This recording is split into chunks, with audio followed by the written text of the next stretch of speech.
KBR news కి స్వాగతం. కర్నూలు జిల్లా అదోని ఆర్ఎన్బి గెస్ట్ హౌస్ లో ఎన్డీఏ కూటమి దళిత నాయకులు ఆధ్వర్యంలో ఏర్పాటు చేసిన మీడియా సమావేశంలో బీజేపీ అదోని పట్టణ సెంట్రల్ అధ్యక్షులు తోవి నాగార్జున, టీడీపీ నాయకులు మదిరే వీరేష్, జనసేన మండల నాయకులు పులిరాజు మాట్లాడుతూ క్షమాపణ చెప్తాము, మీరు ఖచ్చితంగా రండి అంటే వాళ్ళు పిలవడం జరిగింది.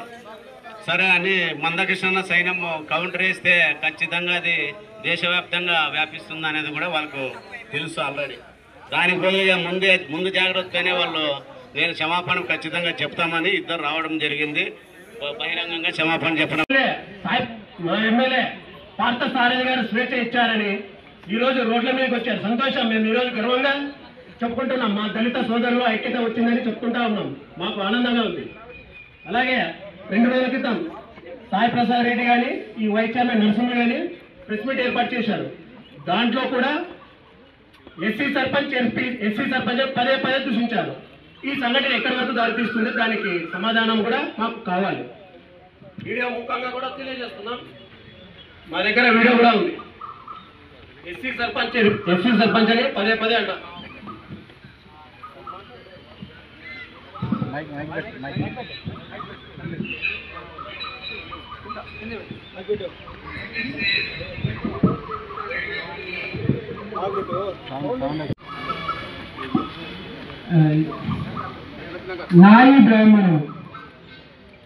నాయి బ్రాహ్మణుల్ని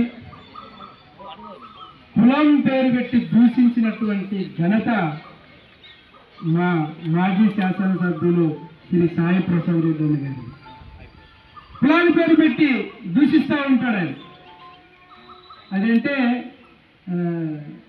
చాలా మందిని అడిగితే అది అలవాటు అండి వాళ్ళకంటే. వాళ్ళు తిడతా ఉంటారు, వాళ్ళు రెడ్డి అంటే తిడతా ఉంటారు, కులాల పేర్లు పెట్టి వాళ్ళు దూషిస్తారు. సరే, వారి కులాల పేర్లు పెట్టి దూషించడం అనేది అదోని ప్రజలందరికీ తెలిసి మళ్ళా ప్రత్యేకించి నేను చెప్పక్కనే ఉంది. సకలే సాలేవాడు వారిని అతి కిరాతకంగా దూషించి మీరు భజన చేసుకోవాలి అని చెప్పి చాలా దారుణంగా అవమానించినటువంటిది మన అందరం కూడా చూసాం. ప్రధానంగా ఎస్పీకి సంబంధించినటువంటి మా దళిత సోదరుల ఫంక్షన్కి జిల్లా ఒక పెళ్లి కార్యక్రమానికి ఎస్పీకి సంబంధించినటువంటి మా దళితులు జిల్లా పెద్ద గారు ఒక వైసీపీ నాయకుడిని ఇక్కడికి ఆహ్వానిస్తే అది జీర్ణించుకోలేనటువంటి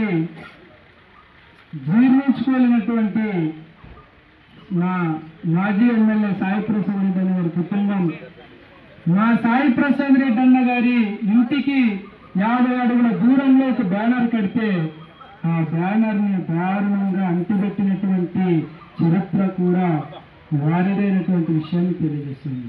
మరి ఆ రోజు దాంట్లో వైసీపీ పార్టీలో ఉండబడేటువంటి దళితులు ఎందుకు ప్రశ్నలేదో నేను రోజు చాలా బాధపడతాను.